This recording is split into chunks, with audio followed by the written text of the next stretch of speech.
no tenemos un tema para esta introducción. No hace falta, no es necesario. Porque somos unos monstruos de la comunicación. Eso es. Hemos barajado la opción de hacer la intro en portugués, sí. Por algún motivo. Si quieres puedes hablar en portugués mientras yo sigo... Tú tienes un acento portugués muy guay, es decir. Sí. Sí, tienes como una lusofonía natural bastante curiosa. Brasileña, ¿no? ¿Me has dicho? Sí, bastante bahiana, yo diría, incluso. Me gusta. No sé si más de Bahía o de Florianápolis, pero de por ahí. Florianápolis me gusta mucho. A mí también. No sé lo que es. Yo tengo un amigo de Florianápolis que se llama Rogerio, que es súper guay. Pero Florianápolis es un poco una mezcla entre Florencia y Nápoles, ¿no? ¿Viene de ahí? La verdad es que no lo sé. No sé, es que la primera vez que oigo Yo creo ese que no, nombre. porque viene del sufijo polis, ¿no? De ciudad floreal. Bueno, pero Nápoles también. A ver. Florianápolis. Búscalo en Google mientras yo hago tiempo. Etimología. Mientras yo hago tiempo hablando. Es la capital de esta Santa Catarina, nombrada así en homenaje al expresidente Floriano Peixoto. En reemplazo de su anterior denominación, Nosa Señora du Desterro. Entonces no se llama por... Señora du Desterro. Muy bien. ¿Ves? Es que tienes acentaco. Claro, ya podían haberme hecho la entrevista de trabajo en portugués. ¿En portugués te imaginas que la pasas sin saber nada de portugués? Pues probablemente.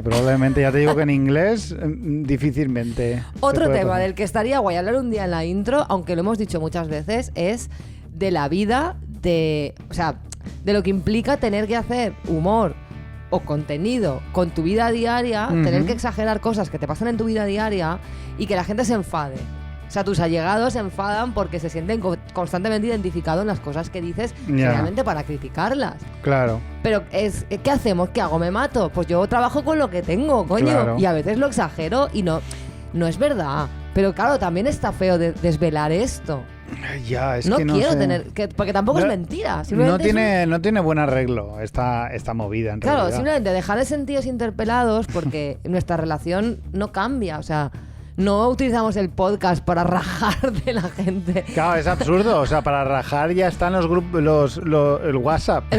Tú ya rajas a espaldas de la gente como se debe rajar. Como se debe rajar, como dice Victoria Martín, como se ha hecho toda la vida, a las espaldas. A las espaldas. O sea, tú no haces un podcast para rajar de tus amigos. No, joder, pero deformas la realidad, la estiras, la adaptas al formato de humor para que haga gracias, lo que decimos. No podemos hacer humor con cosas que no conocemos. No, claro. y sin exagerar las cosas. Claro. Quiero decir, porque... Sí, claro. Así que ese es otro tema del que podríamos hablar en esta intro. ¿Tienes más aportaciones? Aparte de etimologías de ciudades portuguesas. y la enésima vez en la que decimos que esto no va por nadie. Ya, yo creo que esto es como un leitmotiv, ¿no? Que va saliendo de vez en cuando y siempre vamos mencionándolo. No, yo creo que está bien. Como intro... Hemos aprendido un poco de geografía brasileña. Es verdad. Yo he aprendido. Yo no sabía que Florianápolis existía. Ni siquiera existía. Y me gusta. A partir de ahora es mi ciudad favorita. A mí me apetece mucho ir. ¿Quieres que vayamos? Vale, vamos a Florianápolis. Vamos a Florianápolis. Yo tengo un amigo allí. Le llamamos y que nos lo enseñe todo. Exacto. Genial. Pues ala, ya está. Cosas que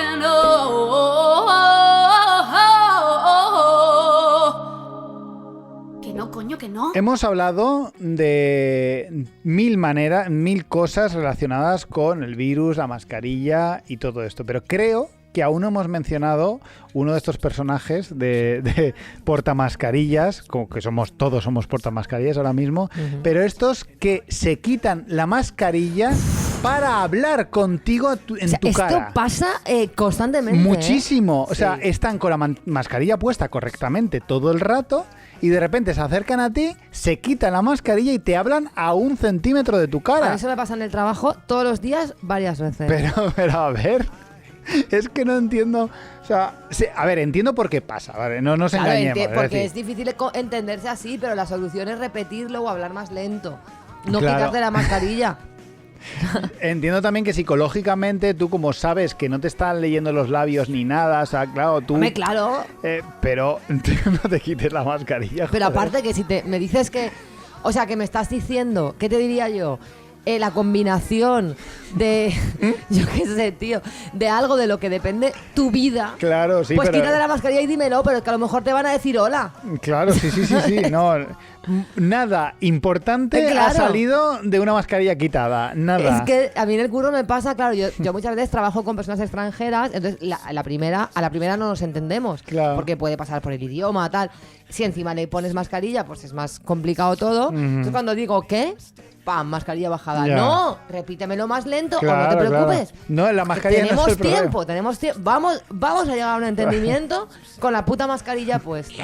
O sea, que es un horror, porque yo, por ejemplo, en la escuela de idiomas, o sea, pocas experiencias más horribles que estudiar francés este año. Ya. Porque yo voy a un aula y hay una señora con mascarilla y yo estoy 2 horas escuchando y luego me voy a mi casa. Ya. Y eso es lo que yo estoy aprendiendo de francés. No entiendo nada. Bueno, pero nada es... De hecho, estoy como desaprendiendo. Cada vez sé menos francés. Porque claro, he dejado de escuchar francés. O sea, si yo escuchaba francés antes 4 horas a la semana, ahora encima son la mitad. Sí. Pero esas 2 horas ya no son de francés, son Ya. de... Es terrible. Bueno, francés no vas a aprender, pero Murloc vas a aprender mogollón, te lo digo ya. Es horrible. Pero no os bajéis la mascarilla. No os joder. bajéis. Yo he de decir que esto yo lo hice una vez. Me di cuenta al instante, Claro. cosa que fue bastante horrible, pero por eso entiendo, ¿no? Porque la gente lo hace y dije, hostia mierda, es verdad, qué Claro. gilipollas. Ya está. Pero solo lo he hecho una vez en mi vida. Pero estamos en enero de 2021. O sea, ya llevamos Ya mucho llevamos un tiempo tiempo. con las mascarillas. Ya. Hostia, que va para un año, ¿eh? Va pa' un año. Es muy fuerte esto. Ya hablaremos en su Ya momento. hablaremos, sí. Mira, yo tengo otra cosa mascarillica, A ver. que es... no es específicamente una cosa que no, porque no me puedo oponer a esto. Simplemente es... Me crea una incomodidad, me crea un disconfort las mascarillas con barba. Ah, vale, claro, Hay algo claro. ahí que a mí no me gusta. Claro, la mascarilla no tapa... No cumple... O sea, una mascarilla en una cara cubre la barbilla, ¿no? Claro. Con la barba no puede cubrir la barbilla, no puede hacer este cometido de recoger la Claro, cara. no Entonces, recoge la barba, está como exacto. depositada en vertical sobre la barba. Y entonces hay algo ahí que yo no sé si es porque me da la impresión de que no está... No está bien colocada o algo de que no así. está bien colocada, de que no está cumpliendo su función. Yo no lo sé, porque es Sí. como que el virus, yo me lo imagino que el virus baja por la barba y sale, con lo cual la mascarilla no está conteniendo al virus. Yo me Ya. imagino al virus bajando por la barba como si fuera, yo qué sé, un perezoso agarrado a una liana Sí, y el virus diciendo, por aquí tengo una Ya, puerta. ya. Pero creo que eso no tiene sentido. Ya. O sea, creo que esto es una gilipollez. Pero yo no sé por qué me crea un disconfort. ya te entiendo totalmente. ¿Qué más tienes por ahí? Es muy sorprendente que no hayamos hablado de esto jamás. No hemos hablado de esto nunca. Y es el tema de los museos de cera y su existencia en el Hostia. 2021. ¿Cómo es posible que no hayamos hablado de Yo esto? creo que aquí vamos a diferir. Porque Ah, a mí, que te a mí gustan. me encantan. Y cuanto Bueno. peor, mejor. Claro, pero estamos hablando del tema ¿cómo se llama? Esta palabra en alemán, que es kitsch, no. ¿Kitsch? No, kitsch no tiene nada que ver. Sí, es un poco kitsch. ¿Es kitsch esto? Kitsch, cultura trash, no Exacto. sé. Vergüenza Trash, ajena. igual está buscando más trash que kitsch. Kitsch, la kitsch es de la movida esta de... Yo y los idiomas, de verdad. A ver, yo entiendo, claro. Sí que es cierto que cada vez que aparece un museo de cera en un vídeo viral o algo así, da felicidad porque siempre Claro. piensas, ¿cómo es posible ¿Cómo es? Pues es que es fuerte. que estas cosas sigan abiertas, la gente siga entrando, siga viéndolas y la gente no sienta vergüenza a la hora de decir, estos muñecos de cera los he hecho yo? Pero la gracia del museo de cera es el horror, porque un museo de cera perfecto, Ya. ¿yo para qué quiero ir No a ver tiene ahí? ningún Uy, sentido, un muñeco que es igual que yo qué sé, que la reina de Inglaterra, me da igual. O sea, quiero decir, un museo de cera bien hecho, Ya. para mí no tendría ningún sentido. No tendría sentido. Una réplica perfecta de... Una réplica, un muñeco, pues que me da igual. Ya. O sea, quiero decir, no está el museo esculpido o sea, no está ese muñeco esculpido por Leonardo da Vinci ni nada que le haga... A mí es que a mí me genera cosas físicas. El museo de cera me genera reacciones físicas desagradables porque yo cada vez que veo un muñeco de cera me imagino, yo pienso en el personaje que pretende imitar que ha sufrido quemaduras en su cuerpo. Y se ha quedado así. Y le han pegado el pelo encima. O sea, es rollo... Esta persona ha vivido un incendio en sus propias carnes, se ha quedado totalmente sin pelo y sin piel y le han hecho injertos y me conduce algo así, me produce... Una somatización. Sí, a mí se me pone la piel de gallina cuando lo veo. Yo, fíjate, estoy evocando una sensación, un recuerdo de estos casi...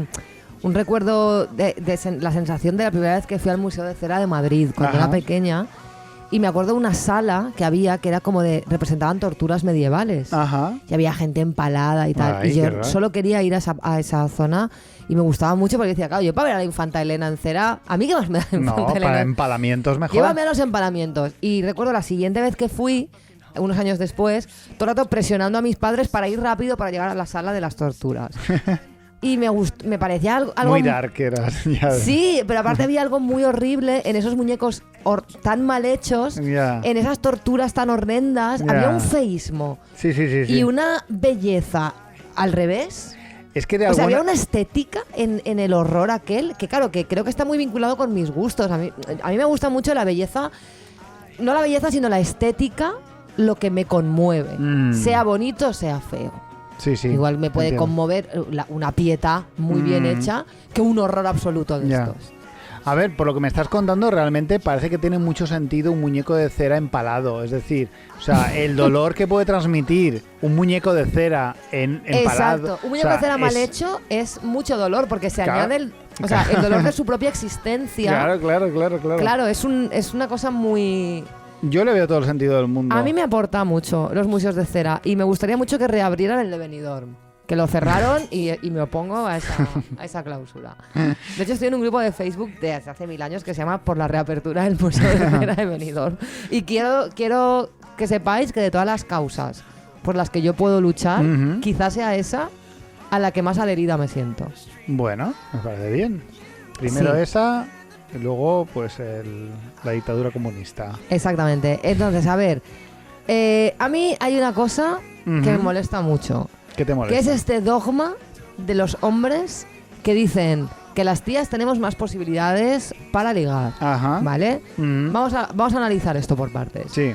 Vamos a ver, de entrada hay más mujeres en el mundo que hombres. Eso es así. Esto las cifras han hablado. Por lo tanto, ya de entrada esto es un poco... Sí, vosotras vivís más y por lo tanto hay un poco tampoco más. sé si a lo mejor hay más mujeres homosexuales, o sea, más mujeres lesbianas que hombres y por tanto lo que hay es una desproporción. O sea, hay como muchos más hombres heteros, no lo sé. Una movida. Pero de entrada, a mí esto me huele. Porque la mayoría de tíos que dicen eso, las tías tenéis más posibilidades. Luego son tíos con unas exigencias que dices, vamos a ver, estás tú para exigir, pero tiene que ser guapa, tiene que ser joven, tiene que ser lista, tiene que ser no sé qué, si no yo no me acerco a una tía. Pero oye, es que no ligo. Pero tú te has visto, estás tú para exigir. A ver, yo obviamente como hombre, yo esta frase la habré dicho muchas veces.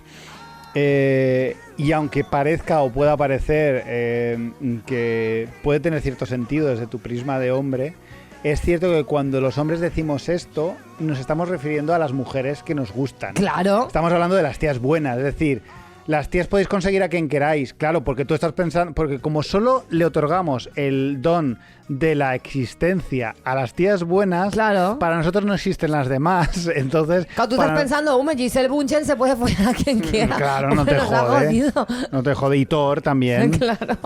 Es que claro, entonces creo que ahí está el problema. El problema es que cuando los hombres dicen eso, están pensando en las tías que les gustan a ellos. Claro. No están pensando en el global de las mujeres. Al final, pues todos nos cuesta ligar a todos X. Hay gente aquí no le cuesta. Thor, no. No, a ellos no les cuesta. Pero me refiero que me da mucha rabia porque lo dicen como para hacerse las víctimas. Sí, claro. Cuando en realidad luego ellos son súper exigentes y que encima no están para exigir, porque también te digo, si tú, o sea, quieren tías que estén 8 horas al día en el gimnasio, cuando ellos la última vez que han levantado un peso, o sea, vamos a ver, es que es cuando vas a comprarte una garrafa de agua de 5 litros. Te quiero decir, me parece, hay que tener los huevos muy gordos, tío, para exigir a la gente cuerpos esculpidos en el gimnasio cuando tú eres una... eres una medusa. Sí, no. Que me parece estupendo, respecto a las medusas. Yo no exijo, yo no tengo ese requisito para enamorarme. pero si tú lo tienes, pues aporta algo. Claro, nos reímos mucho de aquellos panfletos de los años 50, de los años 60, donde invitaban a las amas de casa a contentar a su marido para que no se enfadase y no sé tal. Pero realmente seguimos con las mismas dinámicas, ¿no? Del hombre no planteándose que también hay que estar y hay que cumplir y hay que... Claro. Tú estás exigiendo aquí mil cosas. No, o no exijas... Pero me refiero, y no tengas patrones absurdos para enamorarte de la gente y estate abierto a conocer gente guay, que la hay de todas las formas y de todos los tamaños y de todos los tipos. Pero no, aquí el señorito solo se puede acostar con tías que hayan estado finalistas a Miss Universo. ¿Sabes? Hombre, es que no ligo. Pues menos tenías que ligar. Te tenían que esterilizar como a los gatos para que no tengas ni... O sea, para que no te acerques a ninguna mujer. Sí, claro, los hombres aquí peleando por normalizar la calva y dice, pues mira, lo siento. Claro, os jodéis. El cine con Scali, el cine con Scali, el cine con Scali, Porcio Ramón. Una vez más, el cine con Scali, quizá tu sección más emblemática. Sobre todo porque lleva mi nombre. Y porque aparte de eso, le has dedicado mucho cariño, muchas horas y mucha sabiduría y nos has hecho reflexionar un montón. Pues gracias. Sí, efectivamente, de nada, Monty Peiro. Pues sí, Monty, estuvimos hablando hace muy poco de cómo las mujeres iban a cambiar la industria del cine en particular y la del arte en general. Cómo su hasta ahora silenciada visión del mundo iba a otorgarnos a los espectadores un sinfín de historias nuevas, jamás contadas, con nuevos matices y reflexiones novedosas y sorprendentes. Cosa que no podíamos esperar que ocurriese. Y que estamos viviendo, realmente están apareciendo cosas nuevas. Así es. Desgraciadamente, no sabemos cuánta prisa tendrá la industria en saciar nuestras ganas cada vez más voraces de contenido sorprendente. Porque aún hay mucho público al que le parece mal que, por ejemplo, exista un equivalente femenina a Hulk llamada Hulka, como ya mencionamos en anteriores programas, o que la sirenita de carne y hueso vaya a ser negra. Y muchísimas cosas más. Sí, de esto de hecho había gente exigiendo rigor, ¿no? Rigor en la sirenita, por favor. La gente es increíble. Es increíble. Por culpa de la tradicional y anquilosada visión heteropatriarcal, nos toca ser pacientes y recibir nuestras dosis iconoclastas poco a poco. Pero en todo mal no existimos solo para quejarnos y decir que todo está efectivamente mal. En este programa estamos para aportar una luz, una guía, señalar el camino que hay que seguir.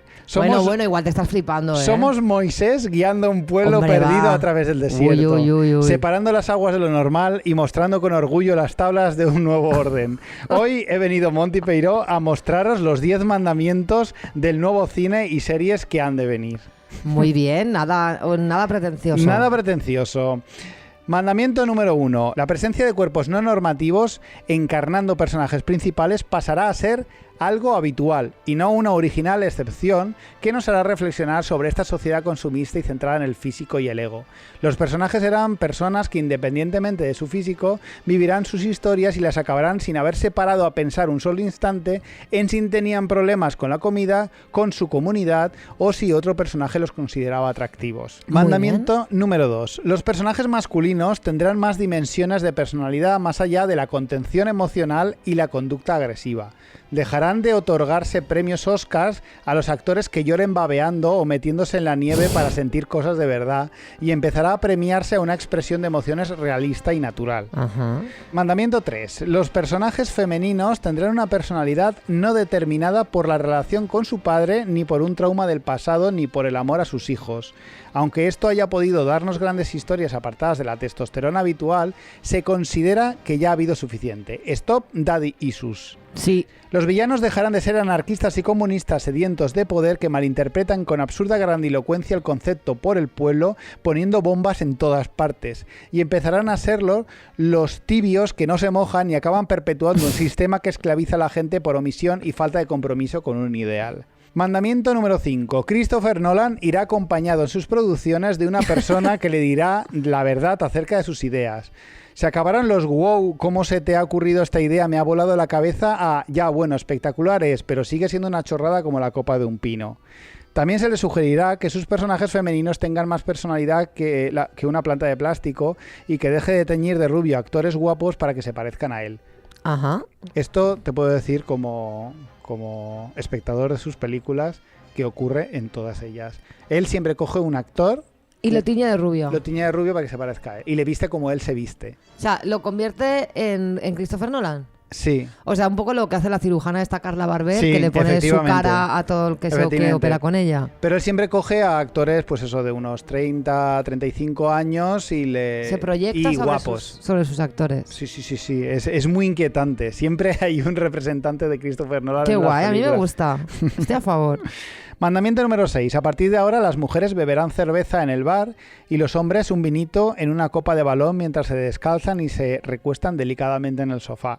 Mandamiento número 7. Las mujeres dejarán de ser una carga a la hora de salvar el mundo. Cuando un personaje intente salvar el mundo o en menor grado desmantelar una red de narcotráfico o similar, las mujeres o novias no le echarán nada en cara, le apoyarán y se mostrarán orgullosas de estar con alguien preocupado por algo superior a ellos mismos. Es más, las encargadas de salvar el mundo ahora serán ellas y ellos se limitarán a estar orgullosos de ellas y no a dar no por culo con molestar, todo. Y no exacto. molestar, no dar por culo Si, con todo. si muchas veces tú ves las películas y dices, si este señor simplemente no molestara, Si no molestara, ya está el mundo salvado. ya estaría arreglado. Sí, claro. con que no haga nada este puto personaje. Claro. Con que Nicolas Cage no haga nada, ya está. Ya estaría solucionado, pero no, se tienen que meter. Tienen que hacer algo y meterse por el medio y, ay, de verdad. Mandamiento número 8. Las relaciones románticas tóxicas en el cine no se normalizarán nunca más. Cualquier personaje que utilice el chantaje emocional y la luz de gas acabará muriendo mientras dice soy una rata inmunda y merezco algo peor que la muerte, así que aún he tenido suerte. Y luego su cadáver dejará ir una flatulencia para reducir al máximo cualquier atisbo de honor en su personaje. Mandamiento número 9. Las parejas heterosexuales serán coetáneas y se llevarán una cantidad de años no superior a 5 años. Los señores mayores, por galanes que se consideren, tendrán relaciones con señoras mayores y se lo pasarán en grande. Las mujeres jóvenes se liarán con hombres jóvenes y no se lo pasarán bien porque a esas edades lo que toca es morirse de asco. Y ya está. Y ya está. Y por último, punto 10, que sirve para encadenar un poco todo lo dicho anteriormente, la homosexualidad, la transexualidad, la discapacidad y demás cosas acabadas en edad dejarán de ser una excepción que enriquece los guiones y pasará a formar parte de la normalidad de unos personajes que tienen inquietudes y deseos más allá de lo que una sociedad patriarcal piense de ellos. Sí, ya, el otro día no sé con quién hablaba o en qué podcast lo escuché, la verdad, no me acuerdo, me gustaría acreditarlo, pero no me acuerdo. Uh-huh. De cómo, sí, creo que fue en Estirando el Chicle, seguro. Seguramente. De cómo ya está bien de que toda trama de un personaje gay sea salir del armario. Sí, claro. O sea, es ya que vale con eso. Mm. De verdad. Sí, pero nos queda muchísimo aún. Es que hay una movida en el tema del cine y series. Por el tema. No está, fíjate si te digo, estamos en el 2021, que no estoy seguro del todo de que esté de verdad normalizada las parejas interraciales. Ya. Sí, se están metiendo y tal, pero no deja de ser algo que forma parte de la propia temática de la serie o la película. Ya. El hecho de que sea Sí, una sí, pareja sí. interracial suele tener un peso en la Yo he trama. visto una serie francesa ahora, Ujú. la de Lupin esta, Sí. que a mí me ha gustado, aunque tampoco creo que sea la serie de la vida de nadie. Pero bueno, me ha gustado porque está ambientada en París y eso me gusta. Y ahí sí que eso sucede con toda normalidad. Qué guay. Pero no es lo habitual. Es No, a verdad. ver, yo me imagino que ahora a estas alturas sí, es una cosa que siempre he pensado desde hace mucho tiempo, Ujú. pero me imagino que ahora sí que se está normalizando bastante. Bueno, Lupin se habrán enfadado mucho, ¿no? Porque que Lupin sea negro, vamos. Pues no sé si se han enfadado porque no he leído a nadie. O sea, ya También intento ha sido- yo no leer a señores para Ya. intentar evitar. También es una movida muy... Claro, muy... Lupin no es tan conocido, entonces, pues bueno, pues la gente... De todas maneras, no es. O sea, en la serie Lupin no habla del No es del el ladrón, personaje. no es el ladrón. es no el ladrón y no es el ladrón. Ah, vale, no es Lupin. O sea, es Lupin, es una cosa, es como que el personaje en los libros de Lupin inspiran Ujú. al protagonista a convertirse en un nuevo Lupin, pero no Vale. es el mismo Lupin. Vale. Entonces, Lupin. Lupin, sí, estoy diciendo Lupin. Sí. Que luego Jikoski nos ha reñido porque decimos Simón de Beauvoir y es Simón de Beauvoir. Beauvoir, Sí. Beauvoir, claro. Entonces, vamos a intentar hacer las cosas bien. Vale, yo haré lo que En la, pueda, en lo- pero si en no la lo hago francofonía vamos a cuidarla. con la francofonía. Cuidado. Vale, pues bueno, respecto. Respecto. Vale, Pues bueno, muchas pero- gracias por estos mandamientos tan interesantes que nos has traído. Creo que está certero. Yo creo que son necesarios y espero que en muy poco tiempo se cumplan, porque realmente sí que creo que la industria va a tirar por ahí. Y bueno, y como hemos dicho otras ocasiones, creo que vamos a beneficiarnos mogollón de Sí. todo esto. Sí. Así que muy guay. Pues pasemos a otra cosa, porque A otra creo cosa. que tienes muy buena mierda. Sí. Original to the man in the area. Bring you love for all the haters. Listen. Movidas interesantes y datos mazo guays para crecer como persona o para fardar. Aprende cosas con Monty en todo mal. Aprende cosas con Monty, alright. Bueno, pues vengo a continuar y cerrar la saga que inicié en el programa anterior. De antropología para Sí. torpes. 10 cosas que aprendí con la antropología Vale. y que creo que todo el mundo debería saber. ¿vale? Excelente. Y me muero de dijimos ganas. 5, vamos por las 6 ahora. Perfecto. 6. El genocidio belga a manos de Leopoldo II. Buah, esto es una movida. Algo he oído. Es muy fuerte, ¿vale? Sí, sí, Existe sí, un sí. genocidio que no es muy conocido y que Ajá. en cifras supera el holocausto. A ver, Mm. yo no estoy comparando porque comparar genocidios, quiero decir, esto es Ya. una cosa terrible. Simplemente que sirva para entender que es un hecho histórico Mm. muy importante. Sí, Porque sí, sí. en cifras supera al holocausto, pero hemos oído hablar infinitamente menos. Claro. A mí no me avergüenza reconocer que yo me enteré del genocidio belga en un museo en Malinas, Mm. en Bélgica, un museo sobre el holocausto al que yo fui en esa época en la que iba a todos los museos del holocausto de Europa. Y entonces había un apartado dedicado al genocidio belga. Y flipé. Dije, sentí mucha vergüenza, ¿no? Bueno, el caso es que entre 1885 y 1908, en el Estado Libre del Congo, hoy República Democrática del Congo, en ese momento era una colonia bajo el dominio personal del rey Leopoldo II de Bélgica, ¿vale? Entonces, estas atrocidades que se cometieron y que ahora ahondaremos un poco, eran referidas colectivamente por los contemporáneos europeos como los horrores del Congo. Y estaban asociadas a las políticas laborales, decimos laborales por citar algo, pero bueno, esto no era un trabajo al uso en cuanto a que no, esto era una esclavitud y ya Claro. está. En fin, eran estas políticas utilizadas para recolectar caucho para la exportación. Junto con las enfermedades epidémicas, el hambre y una tasa de natalidad en descenso causada por estas interrupciones, estas atrocidades contribuyeron a una fuerte disminución de la población congoleña. La magnitud de la caída de la población durante el periodo no está del todo clara, pero se encuentra entre los 10 y los 15 millones de personas, ¿vale? Qué Leopoldo barbaridad. II, cuya última estatua en pie en Amberes, si no me equivoco fue la última, fue retirada en 2018, fue el responsable de esta movida, ¿vale?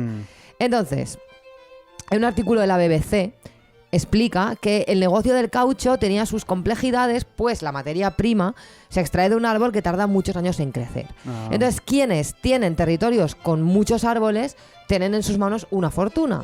Y el Estado Libre del Congo tenía muchos árboles de caucho. Entonces, el Leopoldo II convirtió el Estado Libre del Congo en un campo de trabajo masivo. Hizo una fortuna para sí mismo con la recolección del caucho y contribuyó en gran medida a la muerte de entre 10 y 15 millones de personas.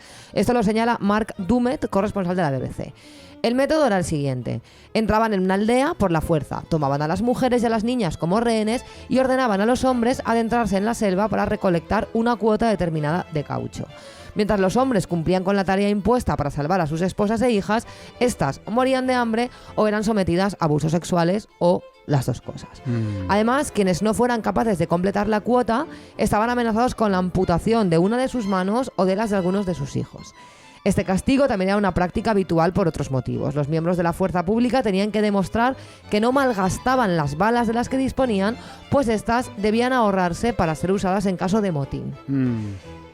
Entonces, el genocidio belga, por favor, sepamos de esto, hablemos de esto. Leopoldo II de Bélgica merece ser utilizado como lo que es, un villano, y que lo nombremos y que Desgraciadamente, no caiga en el olvido. Desgraciadamente tengo entendido que Leopoldo acabó sus días feliz. Claro, y bueno, si esta gente siempre... siempre acaba bien. Sí, su vida, al menos su vida la de acaba puta bien. madre. Luego igual la historia Ya, consigue pero de hasta alguna 2018 tenía una estatua en Amberes. forma... Muy lamentable. Esto no. Muy lamentable. Esto no. Vale. Séptima cosa. yo creo que esto lo he nombrado en algún programa, este dato, pero es un dato que a mí me gusta mucho y lo voy a repetir. Pues repítelo. Que es el bipedismo, es el responsable de que nuestros hijos, no los nuestros, tuyos y míos, sino de los homínidos, de los hombres y mujeres, sean los que nacen más inacabados de todas las especies, ¿vale? He encontrado un artículo en el periódico Público que lo explica muy bien. Entonces dice, para que la locomoción sea eficaz desde el punto de vista energético, los bípedos necesitamos acortar la distancia entre la región del sacro y los acetábulos, donde encaja la cabeza de los fémures. Claro. Entonces, la distancia entre los acetábulos tampoco debe ser excesiva. Es decir, para poder andar de pie, se necesitan unas características físicas muy concretas, ¿vale? Entonces, con estas exigencias anatómicas, las dimensiones del canal pélvico tienen que disminuir. Claro. ¿Vale? El canal del parto se tiene que estrechar. Entonces, los recién nacidos tienen menos espacio para salir al exterior. En el linaje humano, las especies del género Homo, tenemos el problema añadido de un cerebro de gran tamaño, que nuestros recién nacidos alcanza un volumen de hasta 380 centímetros cúbicos, una cifra similar a la de los chimpancés adultos. Entonces, la opción de la oxitocina, que es la hormona que en el parto genera la dilatación, ¿no? Es capaz de forzar los ligamentos que unen los huesos púbicos para aumentar hasta un 20% las dimensiones anteroposteriores del canal pélvico. Podemos agrandar ese canal. Las dimensiones transversales apenas aumentan un 7%. De este modo, podemos salir del útero materno, aunque con no pocos problemas obstétricos. O sea, como el parto en los seres humanos es una movida. Es que está cogido con pinzas todo, ¿no? Entonces, en 1969, el antropólogo suizo Adolf Portmann acuñó el término altricialidad secundaria para denominar el estado de desarrollo cerebral con el que nacemos los seres humanos. En otras especies de mamíferos también sucede un proceso similar, pero mucho menos acusado que en Homo sapiens. Es decir, nacemos inacabados. De hecho, los huesos del cráneo no están cerrados, es lo que se llama fontanelas, que permanecen abiertas para que el cerebro pueda continuar creciendo fuera. Esta altricialidad hace referencia a que nacemos desvalidos, nacemos inacabados y tenemos que acabar de desarrollarnos fuera. Por eso a veces dices, joder, un caballo nace y a la media hora está por ahí corriendo y nosotros necesitamos años. Pues es por el bipedismo. 20 años lo menos. ¿Cómo te quedas? A mí esto me parece un dato fortísimo, ¿eh? Sí, es muy fuerte. Llama mucho la atención. Vale, otra cosa número 8. Las sabidurías orientales son distintas entre sí. Aunque aquí juntemos el karma con el budismo y el confucianismo, son cosas diferentes. El hinduismo es una religión. Según algunos estudiosos, el budismo no lo es, al menos en el sentido de lo que comúnmente se entiende por dicho término. Pues no es un sistema de fe y adoración sujeto a fidelidad alguna a un ser sobrenatural. Lo único que tienen en común las filosofías o sabidurías orientales, que también está un poco en disputa el término, pero parece ser que sabidurías es el más apropiado, es el concepto de la no dualidad. Es decir, son sabidurías no duales. La no dualidad podría ser el término al que estas sabidurías conducen al ser humano. Es decir, cuando los practicantes del budismo, del hinduismo o del confucianismo, a lo que aspiran es a la no dualidad. Esto es un poco complicado, pero lo voy a explicar. Esta expresión se podría caracterizar por la eliminación de la construcción mental sujeto-objeto por la que se han deslizado la filosofía y la ciencia occidentales, ¿vale? No es que las sabidurías orientales nieguen el mundo fragmentado, ilusorio, relativo, dualista, consensuado y convencional en el que estamos inmersas, sino que estas sabidurías lo que declaran abiertamente es la existencia de un modo no dual de percibir el universo que nos rodea. Una forma más exquisita, real, feliz, holística, armoniosa y profunda. Es decir, no separar el yo de todo lo demás. No, en Occidente tendemos a esa separación todo el rato de nosotros de todo lo demás, ¿no? El conocimiento dualista que tenemos en Occidente explica que el cosmos se fragmenta en dos ámbitos: el observador, que somos nosotros, y lo observado, el sujeto y el objeto. Sin embargo, lo curioso de esto es que el pensamiento occidental en algún momento ha sido consciente de la paradoja anexa a sus concepciones dualistas. En 1927, el eminente físico alemán Werner Heisenberg formuló su famoso principio de incertidumbre. Él afirmaba que el observador altera lo observado por la simple acción de su observación. Ya no existía un mundo de fenómenos naturales allí fuera susceptibles de ser observados objetivamente, ni tampoco había un observador completamente separado de lo que estaba contemplando. De hecho, la física cuántica muestra, a diferencia de la visión newtoniana cartesiana anterior, una imagen del mundo muy próxima a las doctrinas no duales.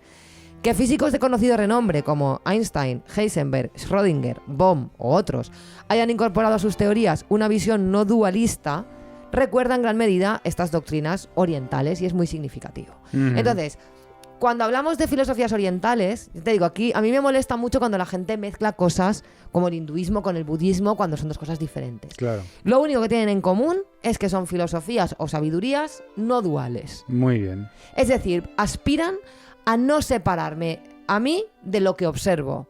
Es decir, de ser uno, no ser esa dualidad tan occidental. ¿Has entendido algo? No. Pero... No, yo creo que es muy guay. No, está guay, claro. Estamos hablando de filosofía prácticamente. Claro. O sea, pero me refiero que yo creo que es muy interesante entender... A ver, yo lo que entiendo es un poco... estamos hablando, por ejemplo, de Star Wars, ¿no? Star Wars está basada en este tipo de filosofía o de religión. El ser uno con la fuerza es una frase que se utiliza. Exacto, sí, pues O sea, para que luego Star el tema Wars... de la fuerza y tal, claro. Claro, lo que se refiere a las filosofías no duales es a no separar. Tú, por el simple hecho de observar, si yo te observo a ti, Sí. yo me estoy separando de ti. Claro. Es decir, veo que tú eres una cosa distinta. Pero al observarte a ti desde mí, yo altero lo que tú eres. Por tanto, las filosofías no duales a lo que aspiran es a estos estados en los que tú eres uno con todo lo que te rodea y tú como sujeto no te separas de eso. O sea, de acabar con el individualismo. Claro. A tope con la fuerza. A tope con la fuerza. Vale. Cosa número 9. El candomblé es una religión animista afro-brasileña súper guay, en la que las mujeres tienen un papel muy importante como sacerdotisas. El candomblé. El candomblé. Me gusta. Ya está. Como dato, ahí lo dejo. Ah, Hay una etnografía de Ruth Landes que se llama La ciudad de las mujeres, en la que ella... no es una etnografía al uso, no es un estudio de campo al uso, porque no solo habla del candomblé, sino que habla de todo su proceso, todo su viaje para... conocer el candomblé. Entonces, yo creo que es muy interesante. Muy bien, no confundir con el cordon bleu, que es un trozo de carne. Exacto. Y el candomblé, yo creo que si hablamos de los orishas, nos suena ya un poco más, ¿no? Por este grupo cubano de rap. Orishas. Nos Pues suena orishas muchísimo. son los espíritus del candomblé, que es esta religión tan guay. Que yo ahí lo dejo para que el que quiera, que investigue. ¿Te vas a hacer candomblista? Candomblista. Candomblista. No, yo soy atea, pero me gusta mucho como descubrir religiones que van más allá de las religiones abrahámicas. Claro. Me interesa mucho. Es que además Abraham también... Déjatelo, Es que me cago en la que madre. Abraham, joder, en fin. Abraham. No, En fin. no sé, me gusta este tipo de religiones y me gusta también dignificarlas en el sentido que desde la hegemonía abrahámica todo esto nos parece que 4 sectas. No, Claro. a ver, estos son cultos con cosas súper interesantes y a nivel espiritual muchas veces creo que vamos a encontrar más respuestas Sí, porque ahí... a nuestras inquietudes espirituales a lo mejor que en el cristianismo. Claro, es que, joder, hay religiones que igual se están basando más en cosas más de Sí, la naturaleza o de las experiencias humanas o de la filosofía, ¿no? Claro, sí, simplemente como que si alguien tiene inquietudes espirituales, pues yo, por ejemplo, yo las tengo, pero no de una manera concreta. Es decir, yo no tengo una fe en un ser superior, pero sí que me interesa mucho la espiritualidad. En el sentido de que creo que hay cosas muy buenas en la espiritualidad, que aunque yo no las experimente directamente, a través de descubrir que todo este tipo de cultos me gusta porque hay algo muy... Bueno, joder, la antropología es algo muy humano y me gusta. Entonces creo que a mí me aporta, la espiritualidad me aporta cosas quizá no espirituales, pero sí muy positivas. Estupendo. Y la última cosa de la que vamos a hablar es la epigenética. Ah, me La gusta mucho la epigenética es la epigenética. evolución de la teoría de la evolución. Me encanta. Bueno, pues ahora ya sabemos que no todo está determinado por los genes, que las experiencias que tenemos y el medio ambiente pueden modificar la manera en cómo se adaptan no solo nuestros propios genes, sino también los de nuestra descendencia. Es decir, tenemos la posibilidad de intervenir en nuestros genes para transmitir no solo el legado genético que traemos, sino incorporar nuestras propias modificaciones. Obviamente no en un acto a voluntad. Esto Claro, no se hace así, ¿no? Laura Elnitsky dice que la epigenética es el estudio de los cambios en la función de los genes que son hereditarias y que no se pueden atribuir a las alteraciones de la secuencia de ADN. El término epi significa por encima. También se define como por encima de la secuencia base de ADN. En términos generales, y esta comparación me parece maravillosa, se puede comparar con los acentos de las palabras, con las tildes, donde el ADN es el lenguaje y estas modificaciones son las tildes. Las marcas epigenéticas cambian la forma como se expresan los genes. Y la promesa de la epigenética es que nos cuenta acerca de la célula. Es una manera de definir la célula que es diferente que si simplemente miramos los niveles de expresión génica. Cualquier tipo de célula que miremos tiene patrones epigenéticos especializados. Bueno, esto ya, igual esto es un poco ya más técnico, más, pero lo que significa es que la teoría de la evolución ha evolucionado. Y a mí esto me parece poético, me parece maravilloso. Y nada, la epigenética pues también ahí la dejo para el que le apetezca indagar. Perfecto. Pues ya está. Nada, pues ya sabemos más cosas. ¿Qué has aprendido hoy? Un montón. El candomblé, las El filosofías candomblé. no duales, Leopoldo II, al que no le quiere todo el mundo, No, y para nada. la epigenética y la altricialidad secundaria. La altricialidad es lo más. Sí, Es por eso estamos aquí haciendo un podcast, gracias a la altricialidad. secundaria. Si no llegase por ella, no sé qué sería de nosotros. Claro, no, porque pero de verdad es alucinante cómo en la evolución, es que me emociono, ¿eh? Cómo todos esos pequeños cambios van creando, o sea, es muy fuerte el bipedismo, ¿eh? El bipedismo es lo La más. locomoción bípeda es una cosa. Me jode que no se hagan canciones a la locomoción bípeda. Claro, es que para nosotros es algo normal, pero es que no es nada normal. Luego es la decir, gente venga a hacer canciones de amor, otra vez nos vas a hablar de tu novia, joder, habla de y cosas importantes. vamos a lo básico y a dar gracias a que andamos sin caernos, porque tú sabes lo que es. Aunque yo no sé, ¿a ti nos compensa el bipedismo a cambio de parir hijos que dependen de nosotros hasta los 30 años? A mí me compensa porque no tengo ninguno. Claro. Claro, si no tienes hijos te compensa muchísimo, porque Si tú tienes vas hijos andando. igual dices, pues igual me compensa ir a 4 patas Pues- y que este desgraciado se busca la vida ya. Igual sí, igual ahí me compensa ir a 4 patas y comer hierba.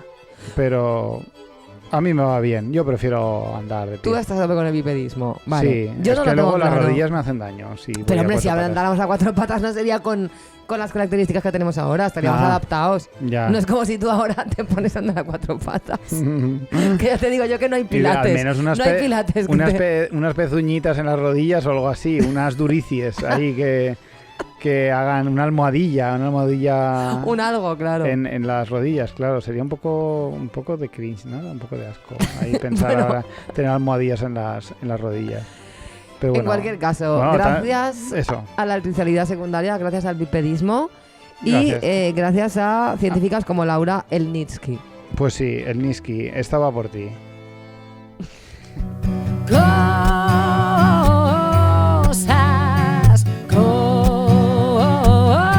Cosas que no sé.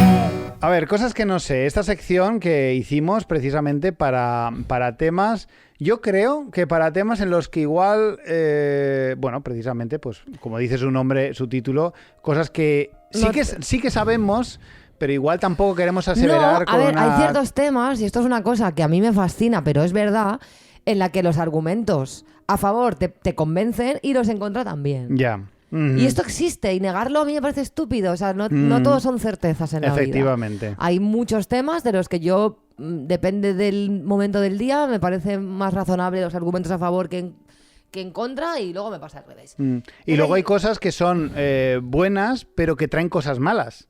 O hay cosas malas que traen cosas buenas, o... Es un mundo difícil, ¿eh? Es un mundo Calibos, difícil. Es un mundo muy complicado este. Pues nada, después de esta introducción absurda, el tema del que quería traer era el tema de la nacionalización de James Rhodes. James Rhodes, que es un habitual de este programa, que siempre... Bueno, hace tiempo ya que no... Hace tiempo, pero siempre va cayendo de vez en cuando Sí. y tal. Ahora estábamos muy con él porque al final es un tío que acaba cayendo bien de alguna forma y es un tío tan... A mí me gusta mucho James Rhodes por muchas cosas, pero su etapa cursi de exaltación de lo Ya, español, aquello pues, fue duro. fue aquello- insufrible. Empezamos mal con él y... No, yo empecé bien porque yo antes de que se viniera a vivir a España, yo ya me había leído Claro, claro. su primer libro y me encantó. Y a mí personalmente sus libros me gustan mucho. Luego se mudó aquí y empezó a decir Claro, que sí, pero, todo era muy guay y esas cursiladas y ya nos tocó los huevos. Claro, cuando digo empezamos mal, empezamos todo mal con él porque Ya. cuando empezó todo mal, él estaba en su etapa cursi. Es que era Mr. Wonderful el cabrón, ¿eh? Sí, total. Pero James Rhodes nos cae bien Sí, y estamos sí, más de acuerdo ahora que bien en contra, solo que a veces se pasa de cursi y hay que decirle, frena. ¿Y qué ha pasado? Pues que este gobierno social comunista, le ha concedido la nacionalidad española. ¿Es Por posible? carta de naturaleza. Por carta de naturaleza. Explícanos, Monty Peiro, qué significa esto de carta de Pues la naturaleza. carta de naturaleza simplemente es concederle a alguien la nacionalidad de manera excepcional a través de un real decreto. Es Ajá. decir, porque le sale de los huevos al gobierno. Vale. Esto se salta todos los trámites habituales para conseguir la nacionalidad española, que son Horribles. son horribles porque para conseguir la nacionalidad española depende del país del que tú procedas, te va a costar entre 2 y 10 años.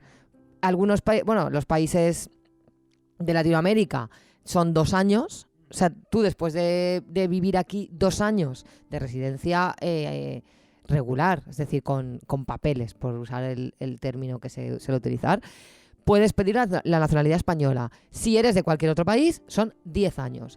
A no ser que hayas nacido aquí. Si has nacido aquí, no se te concede la nacionalidad española, esto es un bulo. Pero si has nacido aquí, la puedes pedir a los 2 años. Evidentemente tú con 2 años no estás para pedir. No, para es ir a de hacer ningún complicado, trámite. sí. Te la pueden pedir tus padres. Bueno, entonces, normalmente para conseguirla, aparte de aportar un montón de papeles, documentos, cosas, apostillas de la Haya y demás, tienes que además que hacer un examen de castellano. Españolidad. Tienes que hacer un examen de lengua Ujú. de un nivel A2. Ya. Que esto es una tontería, una 2 es muy fácil. Pero, Ya. sin embargo, tienes que hacer un examen de cultura general española, que es horrible, que para poder leer y entender ese examen, expertos opinan que mínimo hay que tener un B1. Claro, Con lo cual claro. ya hay una contradicción. Ya. Además, esta prueba ya de por sí elimina a cualquier persona que no sepa leer y escribir. Claro. Por tanto, es una prueba a la que se ha acusado de clasista. Además de que cuesta en torno a los 400 euros matricularte y obtener estos títulos. Entonces, para la mayoría de personas, obtener la nacionalidad española es una herramienta para poder vivir mejor, porque se vive mejor siendo español que siendo extranjero. Claro. Y es una cosa que cuesta mucho esfuerzo, mucho dinero, muchas trabas administrativas, un proceso burocrático que además, para poder entenderlo bien, tienes que hablar español muy bien y tienes que manejar una serie de recursos administrativos y burocráticos que implica estar bastante metido. O sea que tú y yo de entrada no lo entenderíamos, ya te Claro. lo digo, porque es complicado. Yo sí, porque trabajo en eso, pero es una movida. Entonces, claro, ¿qué pasa con el tema de James Rhodes? Que se vuelve a poner de manifiesto que si eres un hombre blanco, inglés, es decir, europeo, bueno, ahora ya no son europeos, pero entiéndeme, famoso y con dinero, pues la vida te pone las cosas más fáciles. Más fáciles. Y a mí lo que más me jode de esto es que James Rhodes no necesita la nacionalidad española para nada. Para nada. Él podría vivir aquí los 10 años, que ya llevará 2 o 3, ¿no? Podría vivir aquí los 10 años que le Efectivamente. exige la ley hasta tener la nacionalidad con todas las comodidades. Claro. Sin ningún problema. Él tiene pasta, tiene un trabajo artístico, es muy reconocido, él no va a tener no va a estar sin papeles, ni va a tener ningún problema. Sí. Entonces es bastante... A mí personalmente me ha jodido. Pues- Entiendo de dónde viene, porque es verdad que James Rhodes se ha implicado... Sí, a nivel social se ha implicado mucho. Se ha implicado mucho y además ha promovido y ha sido muy activista de la llamada Ley Rhodes, de hecho, que para evitar que los abusos sexuales en la infancia prescriban a los 30 años, y él se ha implicado mucho con esto y de verdad que lo ha luchado y es una maravilla. Y entiendo que el reconocimiento va por ahí, por una persona que en poco tiempo ha influido en nuestra sociedad hasta el punto de influir en el sistema, o sea, en las leyes, ¿no? Y esto es importante, pero no deja de marcar ese sesgo clasista, ¿no? Porque es muy, pese a todas las cosas guays que ha hecho, no deja de estar muy presente en todos nosotros que James Rhodes es una persona muy privilegiada en cuanto al la clase, y el él dinero, no lo oculta tampoco. No, de hecho, precisamente porque no lo oculta. Y él, de hecho, hace gala muchas veces. Es una persona generosa que ha contribuido en un montón de causas, ayuda a un montón de gente en Twitter que le hace falta pasta. O sea, él no oculta esa situación. Por tanto, es como darle un reconocimiento a alguien que no necesita. Y en cambio hay muchas personas para las que su vida diaria es terrible por culpa de no tener la nacionalidad o no tener simplemente la situación administrativa regular, y que para poder acceder a ese privilegio que es tener un NIE o una nacionalidad española tienen que pasar muchas penurias. La verdad es que me pongo en su situación y es bastante... Debe ser doloroso, la verdad. El hecho de el compararse y el decir, ¿en serio? O sea... Claro, es ostentar un privilegio que él tiene por encima de... O sea, porque aparte no es lo mismo ser inmigrante en España si vienes del Reino Unido que si vienes de... ¿Qué te diría yo? Pues de Nigeria. No es lo mismo. No. Entonces, pues una mierda. Pues, ¿Tiene la culpa sí. James Rhodes? No. ¿Está No. bien hecho? A mi entender, no. Yo no se la hubiera dado. Ya. Realmente no lo hemos puesto en cosas que no sé, supongo que por la simpatía que nos profesa Sí, y porque tampoco... James Rhodes. Porque realmente tampoco sé por qué se la han concedido. O sea, Ya, porque igual hay cosas que no sabemos, en el sentido de... no hay cosas que... No, porque lo que está claro es que se la han concedido, o sea, que una nacionalidad por carta de naturaleza es eso, es un sistema... O sea, es el propio... La ley de extranjería deja abierta esa puerta para poder saltarte la ley de extranjería cuando te dé la gana. Y qué casualidad que te da la gana con alguien que no lo necesita, que es famoso y que es rico, y que es inglés y es blanco, y es hombre, y es hetero. Es que lo tiene todo, ¿eh? Es que lo tiene todo. Pues eso. Pues nada, pues la verdad es que ya está comentado en realidad. Sí, ya está comentado, se ha comentado rápido. Pues nada, pues enhorabuena James Rhodes, pero yo qué sé, ahora que eres español, pues no sé. Bueno, le han quitado el Twitter. Bueno, se ha quitado el Twitter. Se ha quitado él, el Twitter, sí. por Ed, porque supongo que sufre mucho acoso porque los fachas la tienen tomada con él. Sí. Y bueno, es bastante español en ese sentido. No, o sea. a ver, él ha hecho... Quiero decir, si tomamos el concepto clásico y a mi entender bastante equivocado y polémico de integración, desde luego se ha integrado. Sí, Se ha integrado, pero bien. Más de lo que toca. Bueno, yo creo que casi podría llamarse Aprende cosas con Monty. ¿Quieres que ponga tu cortinilla en vez de la de cosas que no sé? No. Pues hala, James Rhodes, enhorabuena. Bueno, ya lo he dicho antes. No sé cómo acabar esto. Ya está, sal.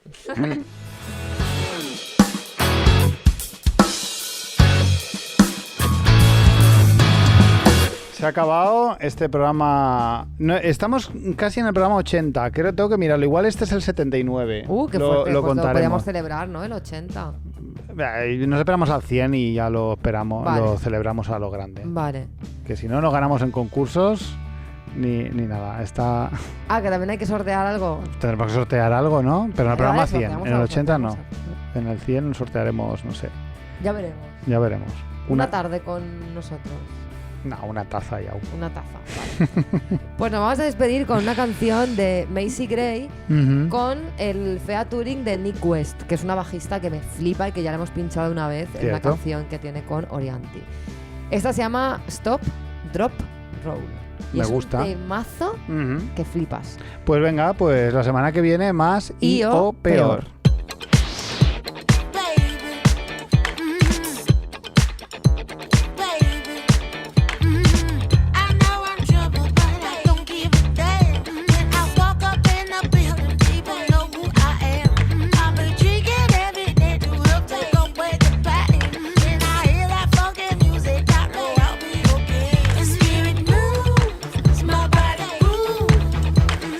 Teach you what to do and only will make it true.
baby.